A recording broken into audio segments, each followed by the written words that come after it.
Alors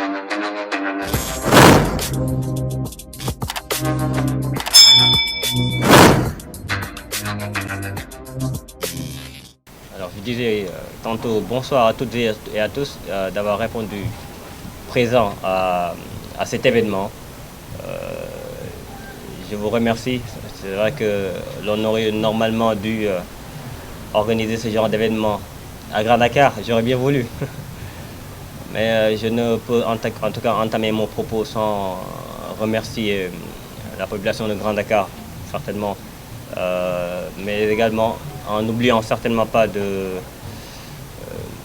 parler des Ndiayènes, parce que je sais qu'on va manger et que les ventres ont commencé à garouiller. Un peu de patience, je pense que d'ici 10 minutes, ça sera réglé. En tout cas, cette œuvre, telle que vous la voyez, est pour moi en tout cas une œuvre de partage. Parce que je pense que l'écrivain est peut-être l'un des êtres qui a le mieux partagé dans sa vie et dans son œuvre. Celle-ci a pour fondement une partie de ma vie, parce que je suis parti en France faire mes études. J'ai vu également des émigrés sénégalais, peut-être ne vivant pas la même chose que moi, parce que étant parti pour continuer mes études, mais voyant des immigrés qui malheureusement se sont retrouvés tels pris au piège dans un pays peut-être dont ils ne savaient absolument rien. Je disais souvent que l'immigration clandestine, c'est un sujet malheureusement mal compris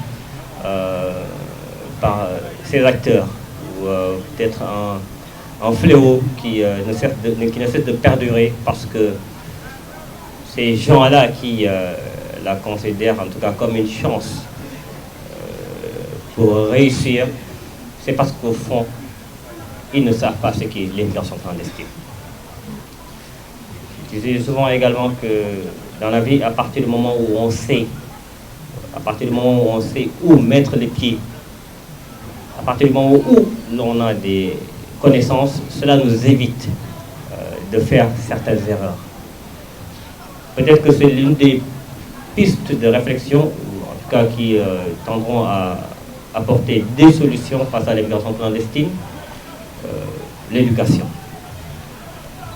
Parce qu'aujourd'hui, il se trouve que l'on est face à un mirage, l'on est face à une image qui n'est absolument pas la réalité, qui n'est absolument pas, en fait, ce qu'il montre, c'est plutôt un mirage malheureusement qui nous coûte beaucoup. Parce qu'un pays qui se retrouve en tout cas avec une jeunesse qui ne croit absolument plus en lui, dans l'espoir d'évoluer, c'est un pays qui tire certainement vers la déperdition. Je pense que surtout quand on a un pays dans lequel l'on a peut-être plus de 67% de la population qui sont jeunes, je crois que ça doit être l'un des sujets les plus importants, les plus prépondérants qu'il faudrait solutionner. Parce que l'on ne peut pas, pour un fléau qui dure, je pense, plus de dizaines et des dizaines et des dizaines d'années, qu'aujourd'hui, qu'on ait encore une fois peut-être les mêmes débats, les mêmes discussions, peut-être pas la même prise en charge, mais peut-être que la toute première piste de prise en charge doit être la conscientisation. L'on ne peut dans ce sens-là également laisser cette jeunesse égarée, parce que moi je considère en tout cas que cette jeunesse-là est peut-être malheureusement celle qui est désœuvrée, parce que c'est celle qui peut-être se lève vers midi, qui attend de manger pour après demander après le thé. Peut-être que c'est cette jeunesse qui justement choisit la voie de la facilité. Parce que je pense que dans n'importe quel pays dans lequel on va, on fera face à des difficultés. La difficulté existe partout. Et facilité n'est pas synonyme de réussite. Parce que l'on le voit, la facilité est plutôt la voie qui amène la déperdition, la voie qui, peut-être parfois, on imagine que celui qui veut être riche tout de suite, aujourd'hui, peut faire des choix illicite tout de suite et être riche dès aujourd'hui.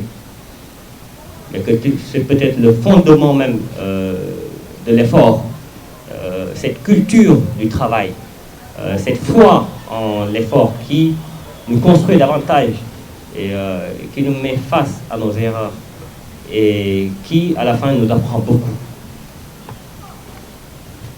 Et de ces leçons, l'on apprend peut-être à être davantage responsable.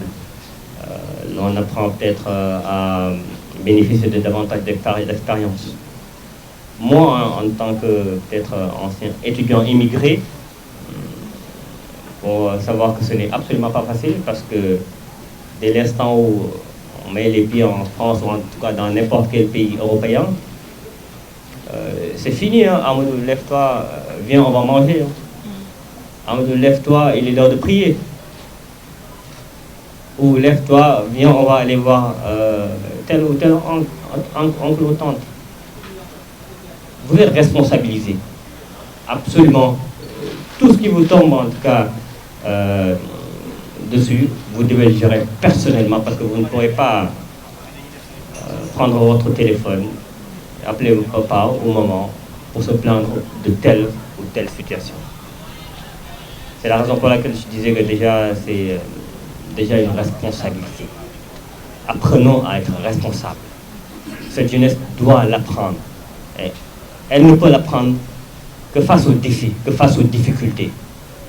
Parce que, comme je disais, dans la vie, il y a deux choix. C'est-à-dire que même à Dieu, si on ne lui montre pas que l'on en veut davantage, lui-même ne saura pas ce que l'on veut.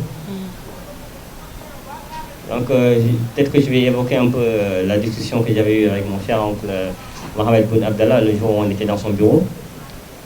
La question qu'il m'avait posée, c'était est-ce que tu aimes la vérité? Est-ce que tu es vrai en toi-même, envers toi-même? Je pense que ces questions-là déjà évoquent une certaine foi en soi. Parce que quand on est vrai envers soi-même et que l'on se met devant le miroir, on sait qui on est et on sait où on va aller. Non, quand par contre l'on veut s'éloigner de la vérité, l'on ne peut malheureusement que payer les pots cassés. Peut-être que c'est en tout cas le message que j'ai délivré dans ce livre en prenant en exemple 5 personnages qui n'ont pas été pris au hasard. Parce que ces 5 personnages-là, je dis qu'ils sont tous jeunes et ils représentent la main. Et c'est la main qui va aller chercher le pain. Je l'ai intitulé la part du pain. Je dis que le pain, c'est ce qu'on va aller tous les jours aller rechercher dans notre vie, le pain quotidien. Et que ces personnages-là étant 5, étant la main qui tente l'émigration clandestine, je disais que je considérais comme si l'on avait une main qui rentre dans un trou dont il ne sait absolument rien et qui, à la fin en tout cas du voyage, retire la main et se rend compte qu'elle a perdu 3 ou 4 ou 5 doigts. C'est ce risque-là auquel s'expose cette jeunesse. Peut-être également l'heure est venue d'appeler à plus de patriotisme, parce que je pense que quand on aime son pays, l'on se doit en tout cas de lui vouer tous les sacrifices qu'il faut. Et dans ce sens-là également, j'appelle peut-être à une certaine motivation de la part de nos dirigeants en tout cas, parce que là le contexte actuel montre à suffisance qu'il faut guider cette jeunesse. Elle montre à suffisance que cette jeunesse est perdue, démotivée, et qu'elle ne croit absolument plus en rien. Et ce n'est pas peut-être en prenant les mêmes méthodes qu'on va avoir des résultats différents. Donc pour moi, j'ai l'habitude de marteler assez souvent, il est temps peut-être de penser aux assises de la jeunesse, avant peut-être de penser à des projets qui vont peut-être avoir certainement les mêmes résultats et les mêmes répercussions de tout temps. Donc peut-être que c'est l'appel que je vais lancer aux autorités, et qu'ils sachent davantage que cette jeunesse d'aujourd'hui sera celle qui dirigera le Sénégal de demain. Et que si l'on ne lui donne pas sa chance, elle ne pourra malheureusement que prendre la voie de la facilité. Et l'on ne peut pas accepter que notre pays, en tout cas, puisse souffrir de cela dans le futur. C'est dès aujourd'hui, c'est maintenant que cela se passe. Donc moi, je demande plus de responsabilisation déjà dans un premier temps. Plus, en tout cas, de foi ou de confiance en cette jeunesse. Et je pense que ainsi, l'on pourra avoir un nouveau Sénégal. Alors, je ne vais pas être très long. Je ne vais pas certainement aussi pas finir mon propos sans pour autant remercier à tous ceux qui ont participé de près ou de loin à la réussite de cet événement. Je commencerai par mon cher oncle, en tout cas, Mohamed Ben Abdallah Dionne, que vous représentez ici. Également, le Dr Cheikh Kanté, envoyé spécial du président de la République, ministre d'État. Alors, le secrétaire général du gouvernement, M. Abdou Latif Coulibaly, le ministre de la Femme, vous m'excuserez, je ne connais pas toute la dénomination, alors de la femme, du genre et de la protection des droits des enfants. Juste une dernière chose, en tout cas, parce que je suis là aujourd'hui également grâce à mes parents qui sont là et à qui je rends hommage.